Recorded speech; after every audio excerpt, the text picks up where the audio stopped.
Welcome everybody to Phill-osophy Arc Season 2. This will mark episode 51, and in this episode I'm covering Find Your Fashion. It is going to cover fashion sense, colour coordination, colour matching, accessories, sunglasses, shades, scarves, belts, hats, shoes and anything else you can think of related to dressing up and looking good. Now, I am in level 0 fashion right now. This is what I'd wear at home if I was having a day off and I wasn't mowing lawns, running a business or cleaning a B&B or a property. Now, let's get into it. I'm going to get into costume. This is level 1. The basic, good old, tried and tested t-shirt and jeans. Now I've got my comfortable runners on today because this is just a casual outfit. This is what I'd wear if I was doing business, say mowing or cleaning. The day always starts with having a good shower and a scrub up, a shave, being ready and presentable for my job and my business and my clients and myself. Because when we dress up as people, we want to feel good, we want to look good, we want to smell good, and we want to be comfortable. Today I'm going to be covering things like colour coordination and stuff in shirts and jeans. So here we go, level 1. The way to smarten up level 1 to a 1.5, well, we can start by tucking in our shirt and putting on a belt. So here we go. This is a classic belt I have had for about 9 to 15 years. It was from Dangerfield. It's original leather, genuine leather. And it was painted with a checkered pattern on the outside, which has since faded off with the use of time. Now on this belt buckle, this was a gift from my dad, and it was his grandfather's. He worked at the Southern Copper Redevelopment Project for the Mine & Co. from 1989 to 1991. This belt buckle was an open pour done in the mining workshop by my grandfather's fellow workmates, and they melted down some of the copper from the mine and made this for him when he left the company. Now my father passed it on to me upon the estate clear at my grandparents' house, and it is a cherished memento and memory of my ancestors and family and my roots and where I've come from. I wear this belt daily with pride, and it fills me with a special something in here, you know. And every time I look at it and use it and wear it, it gives me the strength and the inner glow that is my wonderful energy that I bring out into this world. And memento items are something that are very special and important to me. Now, as you may notice, just by tucking in your pants and putting on a belt and something meaningful on the belt, it automatically brings up and elevates a simple 1 to a 1.5. Now we can add another thing on. Sunglasses. Having a sunglasses collection, super important. Always go polarized, because it not only keeps the sun out of our eyes and protects us from UV rays, it also decreases crow's feet and squinting into the sun, you know. On top of that, we can also add accessories, such as an Argent jewelry silver ring in a sterling silver with the RR logo on it for my business. I got this a few years ago as a reminder that I am married to my business. And my business is the most important thing to me. It is my baby and love child of the universe, you know. It is the thing that is a higher power than myself and something that I put energy into every day to become the best businessman I can be and bring the best product and services to all my clients. The next thing that is always a great accessory is a nice watch. Now my uncle gave me this watch. It is a Mambo watch original by Rip Curl. He found this in the early 2000s while riding his bicycle. He found it in the gutter all scratched up with no band. So he put a band on it and he gifted it to me because he realized back when I was young, I did not have a wristwatch. So having a wristwatch elevates our character in that, like, we want to keep track of time or the day or the week, and it is an important thing to have as a budding, handsome gentleman and man in the universe. It shows we have fashion, style, and we like to keep track of the movement of the universe, you know, and our place in it as we walk through it. And this is now level 1.9. We have the simple shirt and jeans, we've added a belt, we've tucked our shirt in, and now we have the sunglasses and accessories. Now, let's check out what other shirts we can blend in and use to mix up this simple style. Option number 1. Wearing a t-shirt that a friend has made or produced, or it's about their business and representing them, you know, giving them a shout out. This is the Barto's baby oil and wash for his car wash services that he does at the races. At all the car racing stuff, he does car washing and services. He sells these shirts out in town. You can get them at the pool nights, and shouting out your mates and repping your mates' merch is a good thing. Now, on to option 2. Option 2 is an absolute classic. Band t-shirts. Rock bands, pop bands, funk bands, anything you can think of. If it's a band and it plays music, they always have a merch t-shirt. This one for me personally, this is Guitar Wolf. It's a great Japanese band, and I've been rocking this since about 2018 when I went and saw them live for the first time in my life. I have their poster from when they toured in about 2011 something odd, and I have that framed on my wall in my house at the moment. And back then I didn't get to go see them because I did not have an ID or a license or proof of age. So it was many, many years later when my friend had a spare ticket and she invited me to go see Guitar Wolf. It is the most common thing for everybody when they go rock the jeans and a t-shirt to have a band t-shirt, because we all see it everywhere. And so the good old classic band t-shirt is an absolute solid banger, and we can all get behind this. Next, option. So this is option 3, and this is another common one, just as common as band t-shirts. It is events, places you've been, and this one for me personally, this is the Historic Cycles Down Under Tour 2003. Now, not many people know this about me in my modern time out here in the country in this town, but back in the day, I used to ride vintage bikes, penny farthings, bone shakers, kangaroos, trikes, fairy bikes. They're a little step-through kids bike, you know. If it's a bicycle and it has wheels, I've ridden it at some point in my life. We do parades and everything else. So, another classic is the Bintang t-shirt. And everybody knows which country you went to for holidays that season, you know. So, things you've been to, places you've gone to, or event t-shirts. There's always merch on it, and it kind of tells you a little bit of a story of where someone's been and what they've been up to and what they kind of really enjoy. So, this is number 3 t-shirt of level 1. We're going to go to level 2 and let's get into it. Level 2 is trading out the t-shirt for a button-up collared shirt. And now if we want to take this a step further, we're going to go level 2.5. Now, look at the difference tucking in a shirt can make. Shows off your nice belt, shows off your belt buckle. Makes you look a little bit more professional and clean, you know? Now we can take this an even step further above 2.5. Rolling up the sleeves. You can either go roll up to the cuff edge and then continue folding it over. Or a nice quick easy fix is to roll the sleeves straight up like that. That's our 2 options. Now we can take it one step further than that with a bit of this. So what we have here is known as a sleeve holder. They look like this. They can be worn with a folded up sleeve, or they can be worn with a folded down sleeve. And then at that point, you button up your sleeves like so. And then when you pull the shirt up, keeps the sleeve nice and clean, out of the way.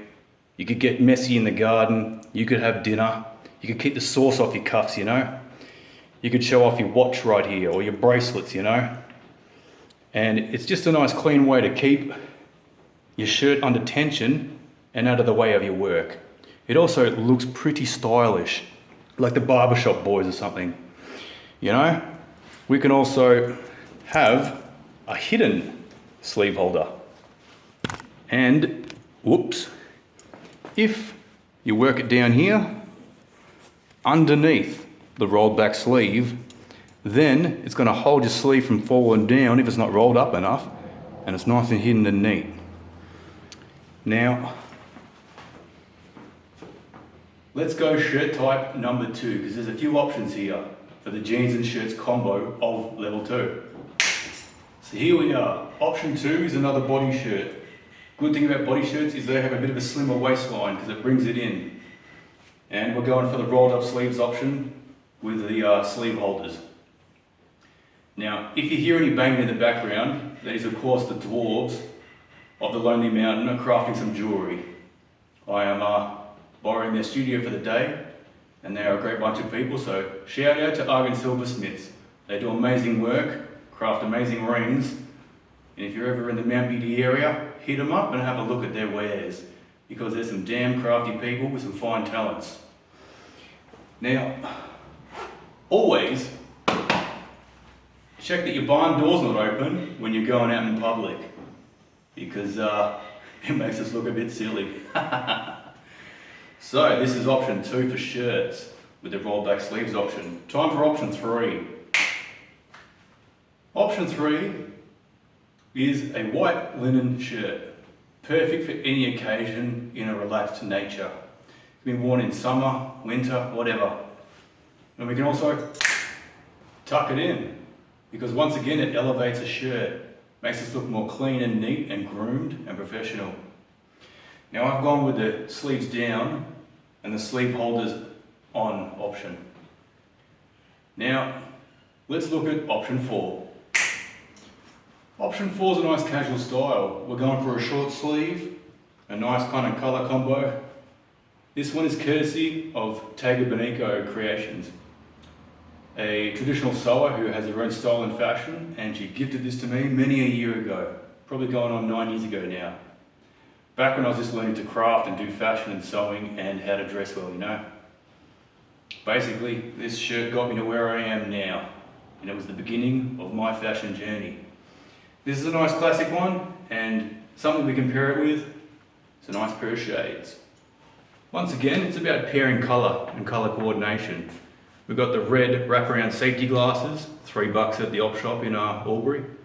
And we have a nice coloured shirt which has matching kind of tones that go with the glasses, you know. So you tie an outfit together and bring it in to be one thing. Now, colour coordinating is something also very important, because we can do a lot with coordinating colour and matching and using opposing and complementing colours, like so. This is what is known as a colour wheel.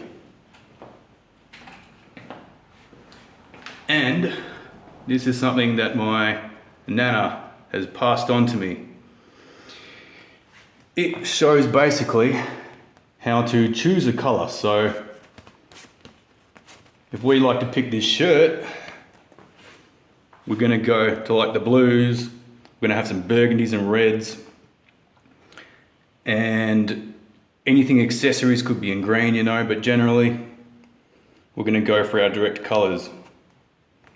So our key colour is our blues, and our complementing colours could be red or triadic. That's a tongue twister. Triadic colours. So we got them, and a colour wheel is kind of good to also use the other side. You can find these online. There's probably an app out there for a colour wheel and complementing colours and things. With blue added, there's our kind of colour choices, you know. And these are great for making costumes, designing characters, doing colour choices for sketches and digital graphics and imagery and all that. And it's also good for fashion. I also use this for lure choices when I'm fishing, you know, because I'm that crazy. Now, colour wheels are something important to think about, because what we choose to wear and then echo the style across our bodies. I see some people in public on occasion with damn good fashion coordination. Like, they'll have earrings matching their shirt, or their shirt matching their glasses frames. And I saw one recently which was the color of their top was matching to their glasses frame so well, I thought it must have been like a special kind of job that they got just to get the same colors printed onto the frames of their glasses. It was amazing, and I complimented them very clearly and quickly because I just noticed it so well. I was like, damn, that is a nice top and glasses combination. How'd you do that? Just was spot on. So now I'm going into the realm of color coordinating and having a nice blend and a theme and tying it all together. Welcome to level 3, and this starts to get outside of the realms of the standard fare of fashion. This is my daily driver, what I wear most days when I'm doing clean professional jobs, or I'm out having a day off, or I'm liaising with clients and business meetings. It involves a nice pair of real, genuine leather shoes, nice dress shoes with a pattern on the top and all that. And they just look sleek, and they're clean, and it's good leather, good upper, good soles. Not the standard stuff today that falls apart in a few years, you know. These shoes are probably about 10 to 15 years old. And last weekend, before my cousin's wedding, I did so pick these up for $25 in an op shop. You can't go wrong with a good pair of leather shoes, because they've probably been sitting in Grandpa's wardrobe for a few years with mothballs and everything protecting them and taking care of them, no moisture damage. They were being buffed every week, you know, and oiled and treated well. Not like today's shoes that just get worn until they die. So a good pair of leather shoes will always last you, and they will always be cheaper because you're buying them second hand and pre-loved and cared for from an op shop. Plus the money's going to a good place. You'll also notice that I'm wearing suspenders. I'm a big fan of suspenders.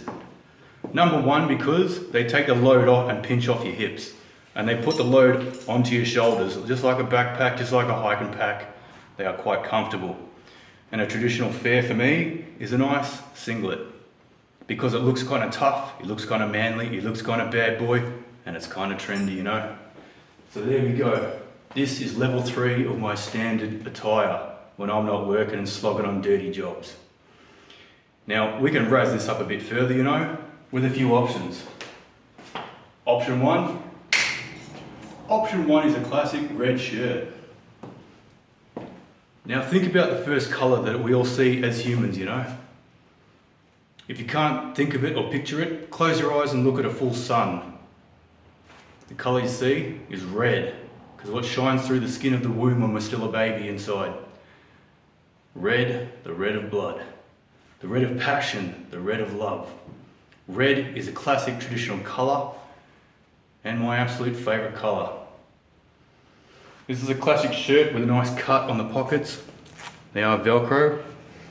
It has ribbing down the back that is ironed in and fabric kind of glued or something, so it has this nice ribbing. Has a nice cut up and down to it. It's got lovely double button cuffs, and we can go for the folded up style, you know. Rolled up sleeves on a bloke is a very handsome thing because it's like showing off the guns, you know. So there we go. It's the rolled up sleeve style. We can put some of the sleeve holders on if we wanted to. And it kind of pairs and blends in with the burgundy a little bit as like a separately off colour, but there we go. This would be my standard fare if I was going out to the city, the big smoke they call it, and doing a bit of shopping. Now, we can step this up again. We can go level 3.5. Now, welcome to level 3.5. This is how most people will see me daily on my days off. This is a classic leather belt that I have made myself. It is the old drive belts that my grandpa owned, the spare ones, his backups, to repair his drive belts on his lathe. Now, it has the inner belt and an outer belt. The outer belt is the main part of the belt, and the inner belt is a softer leather, so it doesn't bite into my hips. I also, upon design, secured a few gun strap clips to then be able to clip things on, like keys or whatnot. And then one day someone gave me this lovely little handbag of which I took the main strap off, and now it's like a kilt bag. So it's fantastic. It's got 3 separate pockets, one either side and the main one in the middle. And this is my go-to belt, my go-to look. This is why they call me Pockets in Mount Beauty. Because I've always got something in my pocket, I've got a bit of everything, you know. Now, as one of the designs on this belt, I have a few loops. This is covered in another episode coming up, which is having your keys on a carabiner. You can't lose your keys if they're on you. And it's a great spot to just put them, it's accessible. This whole belt can be pulled apart because it's just tied together with shoelaces. So it can be field stripped like a gun, oiled and reassembled. Now, something else to add. These are World War II GI spats for the battlefield. I wear these when I'm dressing up and going fishing, because there is nothing worse than going fishing and getting blackberries and grass seeds in your socks, you know? Because what drives any of us crazier than a blackberry thorn or a grass seed digging into our foot through our socks? So I'd give you this. Nice shoes, some spats, and if I want to do some fishing while I'm looking trendy, I just whack these puppies on, and that gives me the protection to get around the bush. And hell, it gives me a bit of height and safety against snakes, because I encounter a lot of them out here.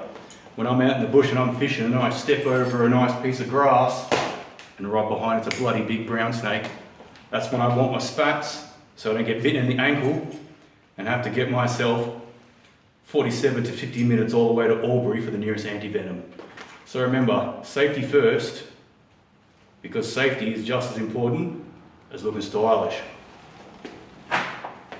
Now we have some other shirt options that I could go through all day. We'll do a few of them for level 3.5. Level 3.5 option 2 is an op-shop bought second-hand Ben Sherman shirt. A very high-class top-shelf shirt, this type. It even has nice lining so you can fold them cuffs back, and it does in fact offer that you can button, grabbing this button here and connecting that over there, you could button the shirt inside out so you can show off them nice cuffs, you know. This can also be rolled back with the roll-up technique or the folding roll technique and a sleeve holder. It then adds a nice colour here, shows off the guns once again, and just gives you a general cool and stylish look. The ladies will love it. I've also incorporated and stepped up at the 3.5 mark of adding a waistcoat under the Racer Recycles belt. Now this adds a unique look, and a lot of people never see this coming because no one dresses like I do. And it adds to the individuality of my character, both as a face of my business, a human being, and a unique kind of character walking across this earth like the rest of us, you know. We can also add in things like an evening jacket. This is a very stylish evening jacket. You would never believe where this came from. This came from Savers, a chain store in Australia, mainly Melbourne. This is a smoking jacket, an original. It is a Keith Courtney formal wear pure new wool jacket. And it is a smoking jacket for wearing over your good stuff and just having a good time in the smoking room or the whatever back in the day in the fancy houses and mansions and all that. It has a few holes and nicks here and there, but overall it has a fine collar with a nice pattern through it and a nice brocaded leaf pattern across the rest. This is a top shelf jacket right here. Now, this jacket was so fancy that it was thought and identified to be a women's jacket, yet it buttons up the men's way. So it was in the women's section of Savers, and my mum picked it up for me way back in the day for $12. A jacket of this caliber and quality today, made by a tailor, would probably set you back at least $400 to $500 in the top price range. And to be able to snag something in a second-hand op shop is bloody amazing. This is how you top out a 3.5 fashion to a 3.9.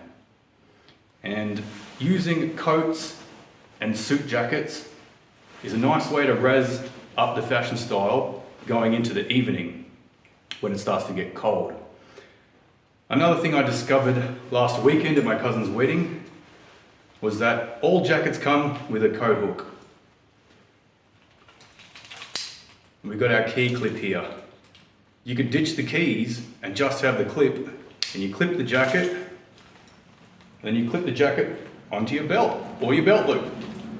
And if you're the right height, this thing ain't gonna be touching the ground when you're walking around because it comes up to about ankle height.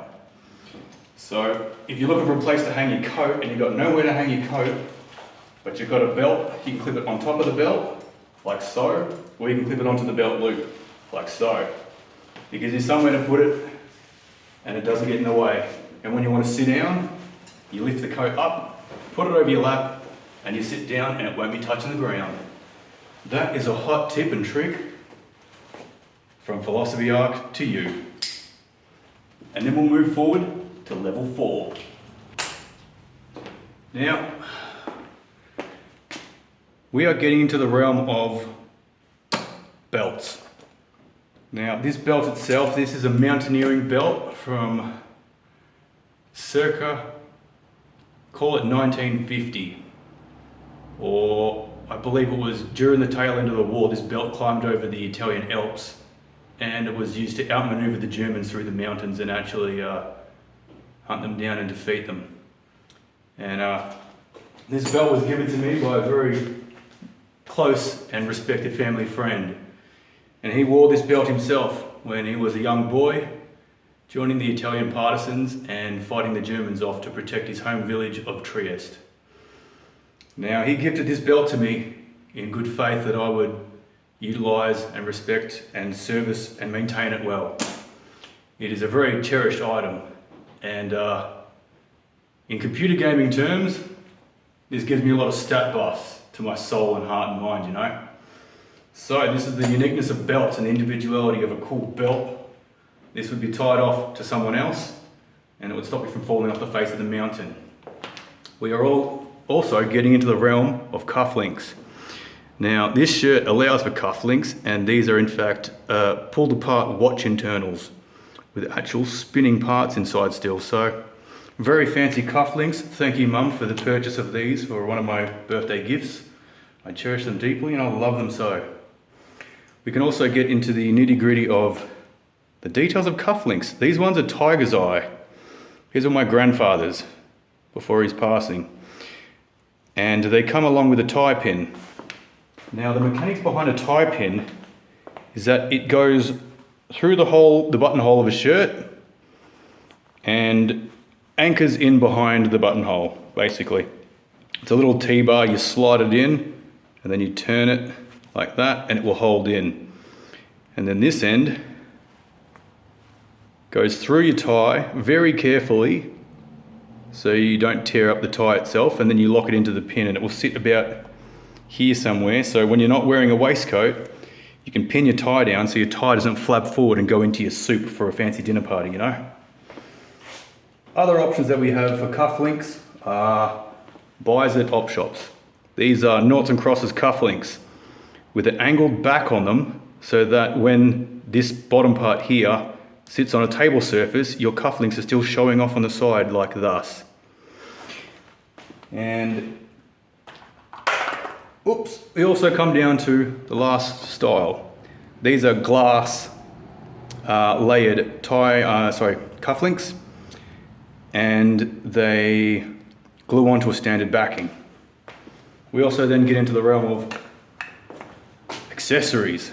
This one being a business card holder in stainless steel, very sturdy, very hardy. Could also be used for cigarettes if you're into smoking.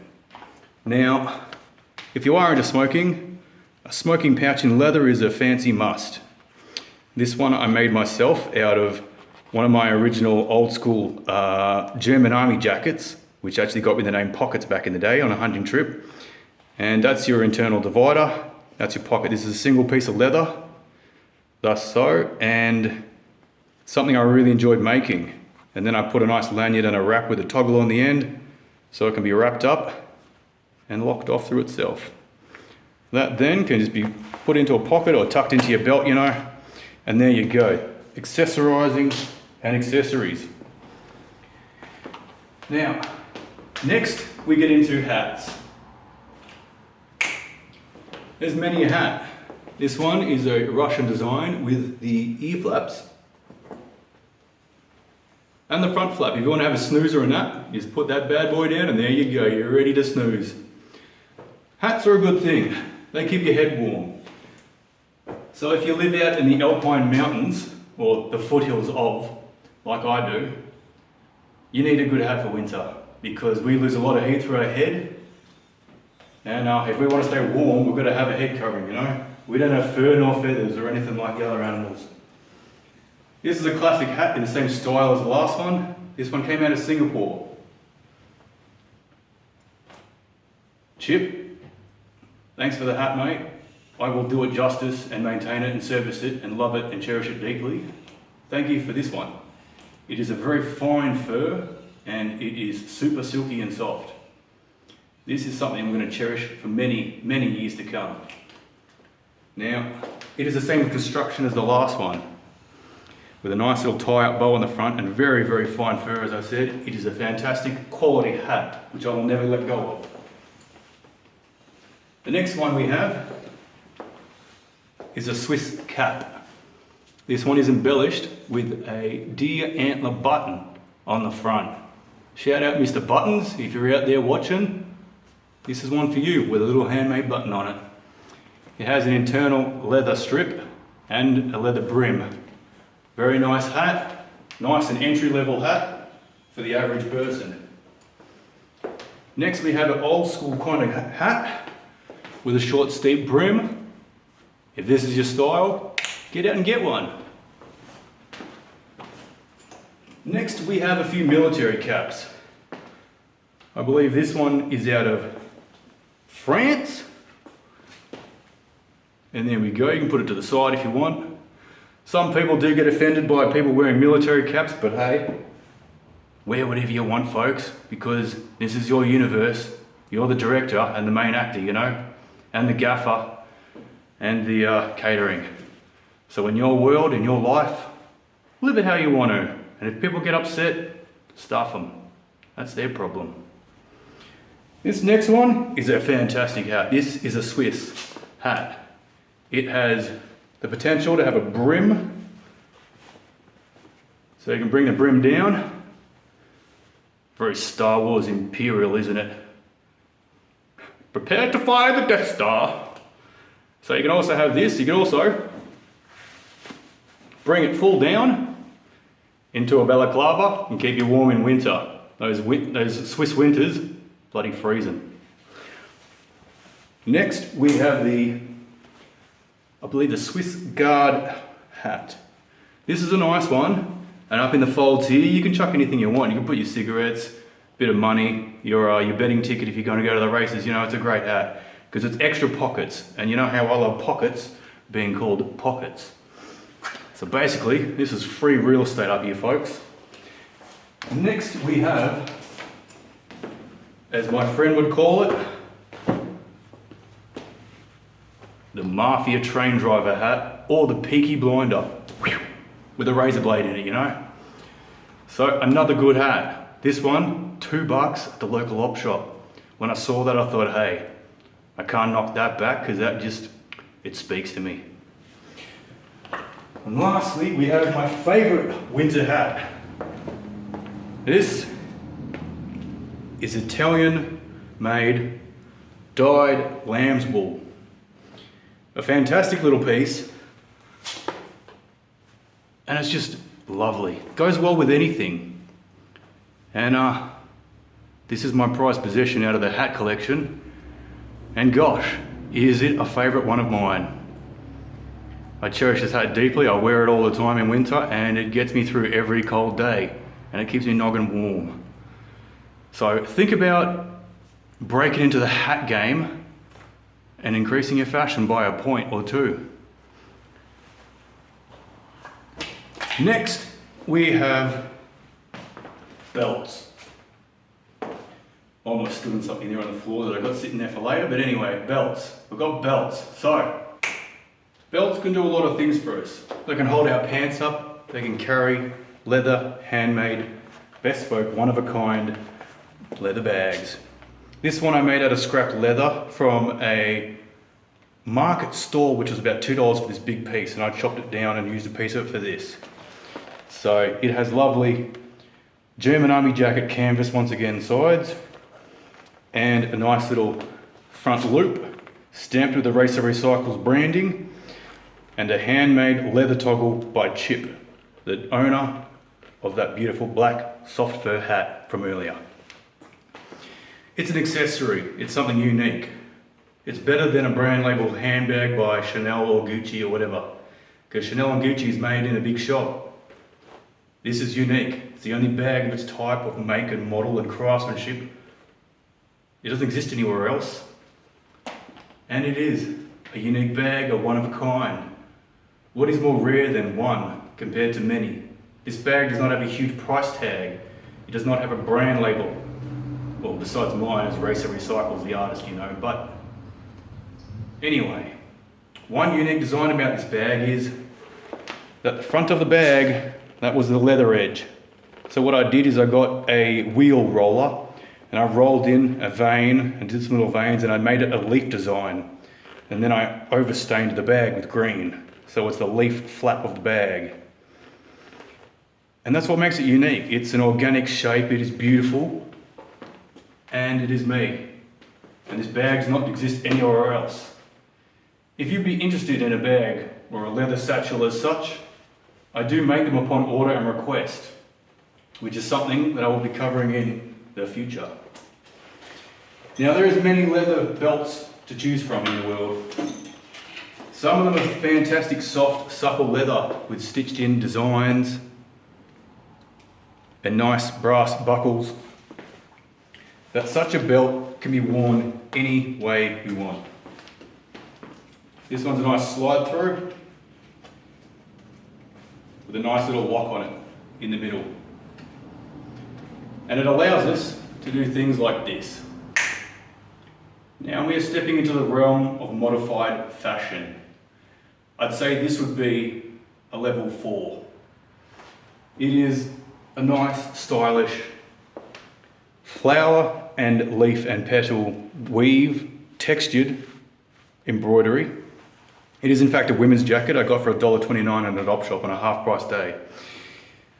The cuffs were too tight, so I split them and I increased the cuffs.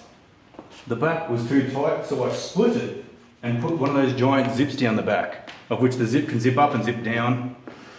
Paired with a belt, this is a great look because it gives you a nice tight waist, a wide wedge-shaped upper body like a Dorito. It has a bit of embellishment, and it has epaulets which I stitched on. These are in fact gifted to me by my crafting mentor, Tega Benico. The buttons were mine and the eagles were hers. Now I do have Swiss ancestry, and so the eagles are quite appropriate in this case. This is a great look and stylish, and this is what you use a good belt for, to tie it all together, literally. Other options are standard belts, like jeans belts and military belts. I will show you one more option with the last belt, and then we'll get into the military belts. I give you a Tega Benico original. This is a prototype poncho style tartan lined coat with a stuffed wool collar. It would probably also go very well with this hat. Now, this poncho was gifted to me upon us moving out of a studio together, a space that we shared for many, many Sundays over many, many years. And if I had not met Tega Benico, I wouldn't be the man I am today, because she taught me how to sew a button, how to stitch a hem, how to modify fashion and blend multiple pieces together, and how to find my artistic, creative and fashionable self. Ryoko, I owe you a lot, and I love and cherish you as a human being in my life. Thank you very much. And every time I wear this coat, every winter, with this belt, I remember you fondly and cherish you deeply. Next, we are moving into military of level 4. Stepping into the military fashion world, or neo-fashion as some would call it, is both practical, warm, well-designed, well-constructed, with fantastic stitching. Military apparel is both hardy, practical, tried and tested, and extremely ergonomic in its design. This costume I have here is some kind of smock jacket. Also could be for windy weather or jumping out of planes, because it has an unbuttoning backing that can be through the crotch and pressed up on the inside, stopping the wind from whipping up into your crotch and stealing your warmth in the harsh environments of the Australian bush in certain seasons. It has an internal drawstring around the waist to bring it in, to hold in the warmth and keep you toasty warm. It has nice stretchy cuffs. It has a lot of pockets. And you know how I like me pockets, being pockets. So, good things that we can pair it with is belts related to military stuff, aka this one, serving in the war, this belt. We could have that done up. And that's a nice pairing, right? So we got that. We also have the classic generation of belts from the era of the Vietnam War and before. These things are fantastic because they are quick to put on and quick to take off, and they are adjustable. You just use this little locking bit here and lock it in like so. Nice and easy, huh? They fit well and they blend well and they pair well. Like for like, you know. The other option is a nice Vietnam era belt, I believe, with someone's painted it on the inside to keep it nice and dry and sleek and everything, and it's got lovely brass fittings and an interlocking hook system. So I believe it goes like this. There's another nice one, and look at that, stylish, sleek, comfortable and ergonomic, and it brings the waist in, gives us that nice Dorito shape as a man. Other options include, better click out, give me a second folks. Sleek military jackets for any rank above the standard enlisted soldier. They come with nice epaulettes on the shoulders, very sleek cut of the pockets, and I'm not sure what these are, but these could be part of the webbing that would go through these, or to hang stuff off of, gear or whatnot, or just a general cool design. But they would have had some practical purpose back in the day that is an absolute mystery to me. They can also be paired with things like the belt we saw earlier. It adds a nice sleek design, pulls the waist in, and just looks generally stylish. And there we go. A nice look for a nice cut and jacket.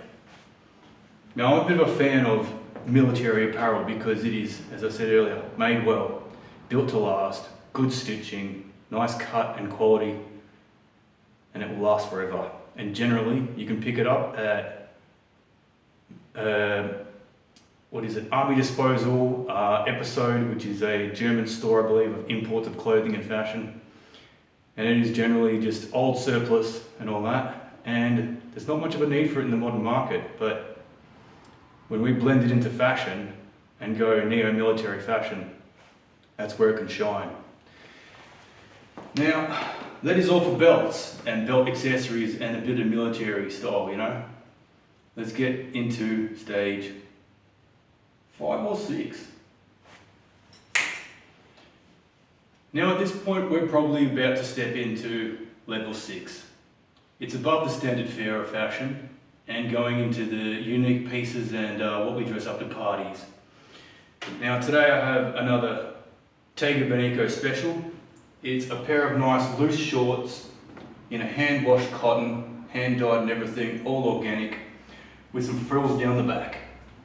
Really cool kind of piece, right? And so it's a nice piece. It's comfy as hell. It's got lots of room in the pants, and this is a nice, once again, an op shop special. This is my party shirt. It's got great designs and colors and patterns, and it's probably great when people are on those visual drugs or whatever they do, you know? Yeah, anyway, that's not for me, but it can be for others. We can also pair this with, once again, a nice pair of shades. Welcome to the future, people, of fashion. The future of fashion. We can also have styling things like party dressing gowns. It's a nice piece. I used to wear this at the nightclubs back when I worked in them. And it's a nice thing. It's like a dressing gown, it's like a party thing. It's like doubles as a blanket at a picnic. Put it over the shoulder, whatever you want. You can put a belt on this too if you wanted to, say. And generally, it's a cool, interesting piece, very unique.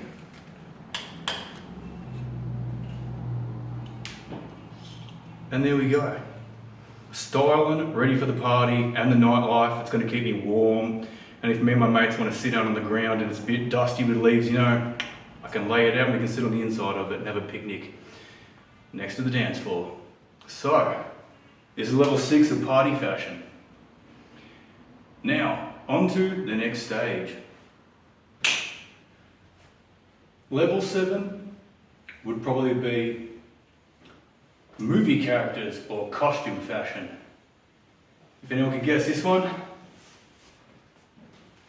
this is my go at Pippin from Lord of the Rings. Of course, I've got my bare feet, you know, and my nice button-up pants. So here we go. Here's buttons down the side here. And these were originally a pair of knickerbockers that my mum modified from a pair of standard pants that are brown corduroy. And they were modified as knickerbockers for penny farthing riding, because I used to be part of the vintage bike riding circles and ride bikes over hundreds of years old, you know. I haven't got a chance to do that for a long time since, but nonetheless, I do enjoy riding a good penny farthing. This could be a casual attire for a festival, or even like full-length brown pants. Give me a blaster. Han Solo, you know. DL-44, the Greedo blaster. If any of you Star Wars fans will get that reference. There we go. So, costume fashion could be anything we want. And we don't need law accurate and costume accurate pieces, but the general feel is enough to get it across. Great for dressing up for parties, music festivals, themed parties, anything like that, you know? So we've got that. Now, let's try another level 7 costume piece. James Bond, the man we all know.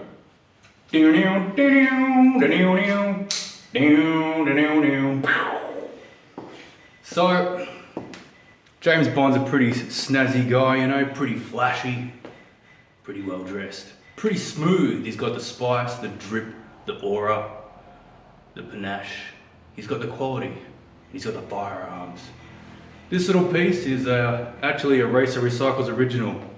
It's a junk bashed replica, non-working replica of a British well rod Mark II. It has a moving parts and spring in the back here, so it can be mock cocked. And it does in fact use an original rifle barrel off an old rifle that was missing all the good rifling quality in it. The iron sights are actually made out of Presta bicycle valve heads. So it's got sights and everything. This I made for a bit of fun. It actually stars in another YouTube channel I run called Racer Recycles, and it was a junk bashing challenge to make it up and build it. The features of the James Bond costume or style is the Tiger's Eye cufflinks, the Tiger's Eye tie pin. Now, many of you probably don't know what a tie pin is. It keeps a tie in place. Now, putting the tie pin itself into a tie is very important. You got to be careful. You got to put it in and wiggle it in a circle to get it to pierce. And when you take it apart, you take it out, give the tie a bit of a wiggle to get those threads nice and settled back in. Same with the back layer piece as well, folks. Give it a bit of a wiggle. Make sure the threads settle back into their natural place. To remove or install a tie pin, access from the back, straighten it out along the length and slide it back through. And that is how you install or remove a tie pin. Now to put it back together and we're done. Pairing ties and stuff is pretty important too. So we've got the browns to match my shoes, of which is these nice dress shoes from before. 25 bucks in a Melbourne op shop, as I said earlier. Matches the brown of the tie. The tie fades into a nice kind of sky blue towards the top and it actually has a lot of detail and pattern within it. Very stylish. I also have a nice purple and kind of burgundy brown shirt underneath with a unique kind of collar. I found this piece in an op shop a few weeks back and I was going through the pockets. And lo and behold, what do I find? Some Polaroids. So, young gentleman, unknown person, you had a very handsome style and fashion. So when I saw your picture in the pocket, I thought, oh yeah, that's the shirt. Sorry, I found the jacket first and then I found the shirt. My apologies, people. So I found the jacket first and then I looked into the picture and I thought, hey, where's the shirt? I wonder if it's here. So I went and turned around and lo and behold, on my rear right flank, I find the shirt that is also part of this piece here that I'm wearing. And so, sir, we couldn't find your tie, but we found your shirt, we found your jacket, and you have a very dapper style, mate. Here's some other pictures of him from another event. And here is him with his friends, also with the same shirt and suit and tie combo. So, you got some good style, mate. Much appreciated.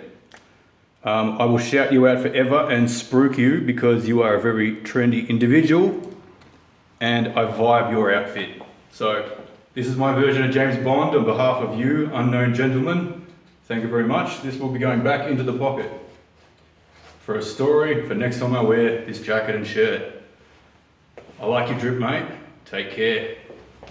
So next we'll be going on to Game of Thrones. Now, this would be in the realm of about level 8, possibly level 9 for its weirdness and just general. In general, no one really wears fur much anymore, you know. But like seriously, it looks good. This is very Game of Thrones style, or D&D barbarian with a bit of fur and a a nice belt, you know. Not many people rep the fur anymore. You don't see a lot of fur going around because it cops so much flack and stuff from all the vegetarians and vegans, you know, like don't hurt an animal. But hell, if someone's gonna hunt and eat me, don't waste me skin. Make a nice lampshade or something, as they say. So we got fur, and this is a nice brown fox, beautifully lined with silk, has its little clasped feet in the middle, and the Italian dyed lamb's wool hat. If you like a bit of fur, it keeps you warm, it keeps the snow off you, and it's just trendy and chic.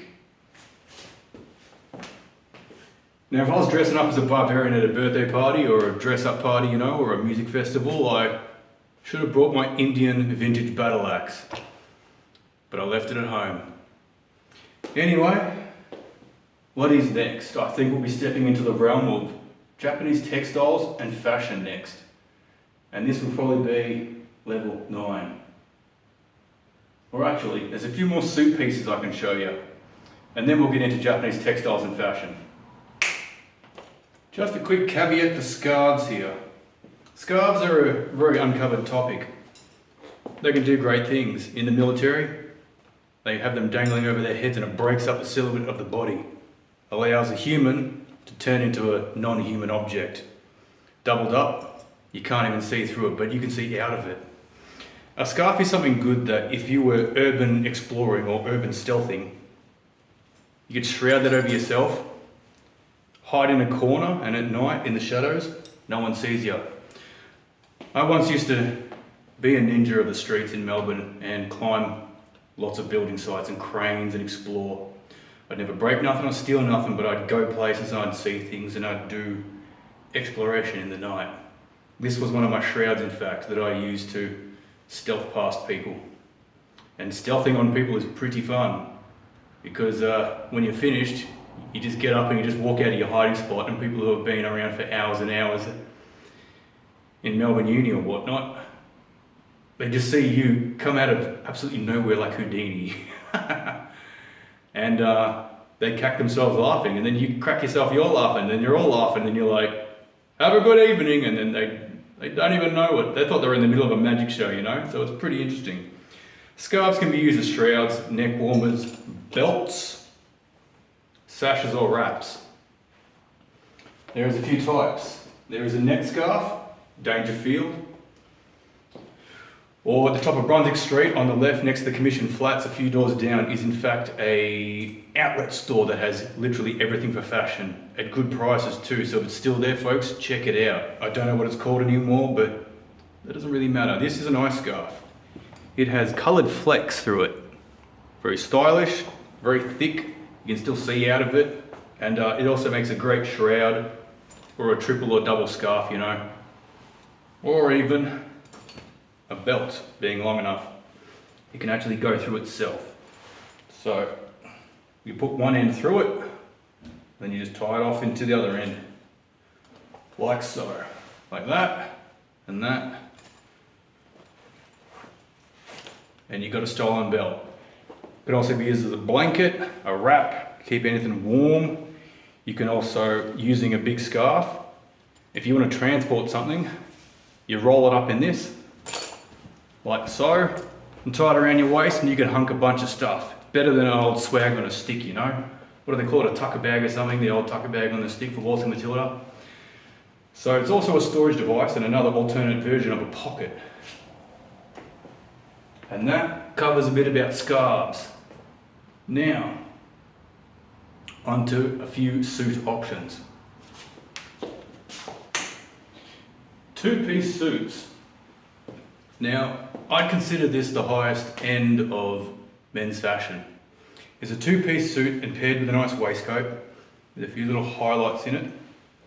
A two or a three-piece suit is pretty much the tail end of what you can achieve as a bloke, while still looking acceptably normal. Now, this one is 100% wool. It's from about 1970 or 1980. It has a few moth holes here and there, mainly in part on the top of one of the legs. But on the whole, it is a suit that has lasted and stood the test of time, both in its construction, cut, style, and design. Correction, 88% new wool, 12% polyester. Probably a polyester lining. It's got internal pockets. It is a Heather Jones or something. Oh, sorry, Fletcher and Jones Staff Australia. So it's a made in Australian, almost 100% wool jacket, you know. It has a nice cut. It has got beautiful bits of burgundy and pocket lining and everything. It is beautifully made. Back in the day before Temu, Alibaba and all the other trash level clothing production markets existed. This was probably a tailored suit back in the day, this two-piece suit, and made by hand, stitched by hand, or sewing machine, whatnot, whatever. The point is, for something I paid nothing for and inherited off the family coat rack from upstairs in the roof space storage, this is a great suit, and it has cost me nothing. The waistcoat, of course, was probably $30 at the time that I spent. The shirt underneath is a Found by Friday 3 shirt, and it actually has a step down layer of fabrics. It's a very nice black shirt, and the only problem when I got it was that it did not have a button on the cuff. So I replaced it with, I believe, a white button. If I can find the shirt, there we go. That was the only thing wrong with this shirt, was the two buttons were missing, so it's got two black buttons and two white buttons. I collected them and bought them myself for about 50 cents to $1 each and sewed them on myself. Sewing on a button will be covered in a future episode of Life Hacks and Tricks. Now, if I was going to go on the set of Peaky Blinders, I'd go get my Peaky Blinders hat. And now, Peaky Blinders, eat your heart out. So I'm ready to swing hats, razor blade faces, and look generally trendy and ready.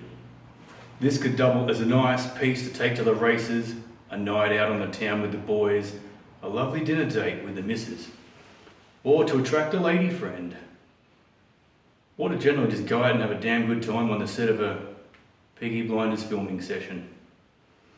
This is a good cut, a good fit, well made, well stitched, will last the test of time, and will be achievable on a budget because you can find two-piece suits in op shops any day of the week.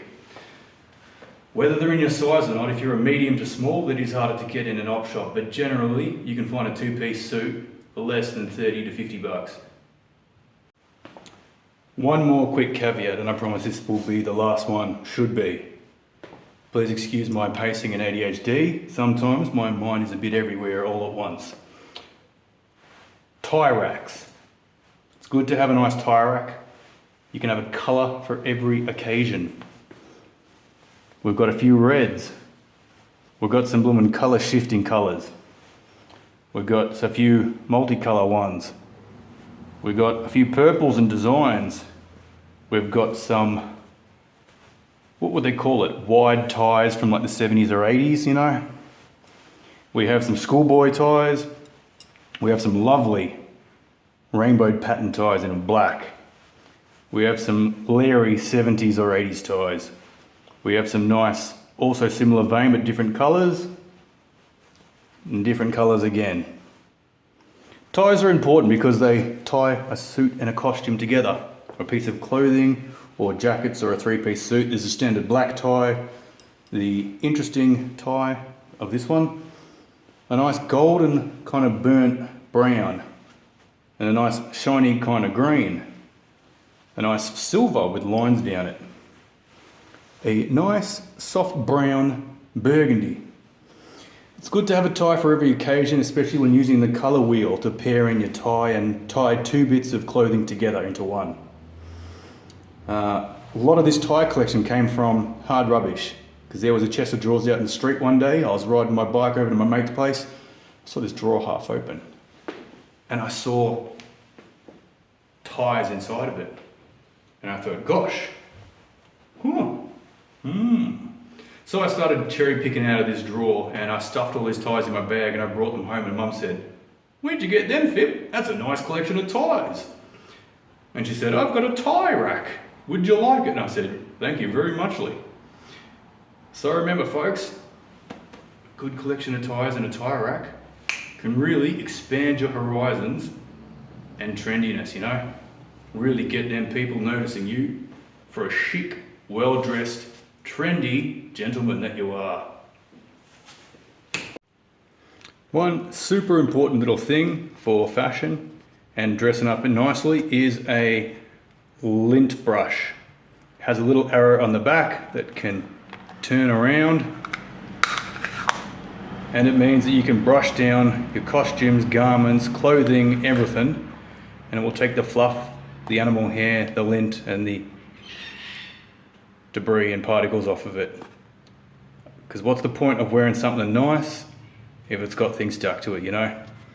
I swear by these and I always use them for when I'm putting on my clothing and give it a quick go over, and there we go. That ends level 9, I believe, of men's fashion and fashion in general for us humans. Next, we're going to hit up some Japanese textiles and I'll show you the absolute maximum of my wardrobe and a little bit beyond. We are about to step into Japanese textiles and kimonos and fashion. Welcome everybody to level 10. This is in the realms of outside of normal standard fashion. And this is where daily attire ends, right before this. Everyone can probably tell right now that I do have a special place in my heart for my love of Japanese textiles and fashion. The Japanese textile industry began a long time ago. They found a need for standardized clothing. So if you fold a kimono or have ever folded a kimono, the width of the sleeves is the width of half the torso fabric, and it's all just in straight panels, all uniform, all standard measurement, and the construction of the kimono is very simple. It has a sleeve width, a 2-part panel body width, sewn down the seam or down the spine, and it is just fantastic in its simplicity, its color range, textiles, everything. The fabrics can be anything between cotton and silk. Cotton for summer kimonos, known as a yukata, and silk for the formal kimonos. All kimonos have a standard length, and when a kimono is tied up on any height of person, they will get a cord and wrap it around, tie it up, and then bring the kimono up and fold down, and then layer it over with the obi or the kushi. I may be getting that wrong, but there's a difference between a standard kimono obi and a yukata belt. Other things to pair them with is traditional bamboo and textile fabric umbrellas. Keep the sun off you, keep the shade on you, keep the heat off you, you know, because it's good to be cool in summer. Now, there is a lot of patterns and designs for kimonos. There can be formal kimonos in black with family crests on the sleeves or the shoulders or the back of the collar between the shoulder blades. And there of course is endless designs to obis. This of course is a very detailed and classy hand woven obi in silk with a lovely patterned imagery down the length of it. Now, this was gifted to me by my mother, gifted to me for my birthday, I believe, with a special little bag that she made custom to. Now, this is a stylish one in a big panel.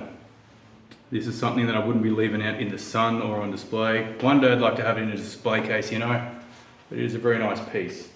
I did spend quite a number of minutes trying to work out how to tie this, and I could not for the life of me come up with a way. I looked at videos online, but I need to do more research, you know. But it would be a perfect colour match to this gold silk kimono with little stars on the sleeves.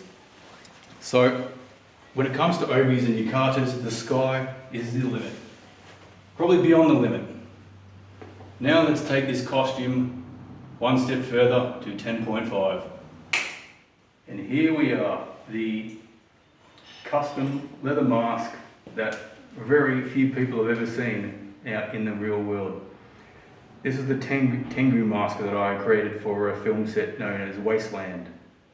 And it was the SAE Institute of Film and Television or something like that. And it starred in the Wasteland short film that probably never saw the light of day apart from the screening of the student body of work at the end of the year. I got my name in the credits, of course, and I built this mask out of offcuts of leather and some old chicken feathers, and here we are, my Tengu spirit outfit, Japanese style.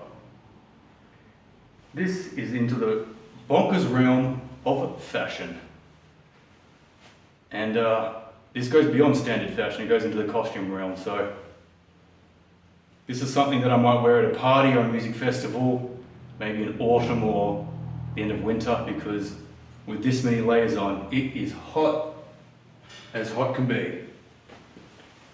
Now, thank you one and all if you've been watching this far into the series, and this far into this particular video, because this is the Phill-osophy Arc. Find your fashion.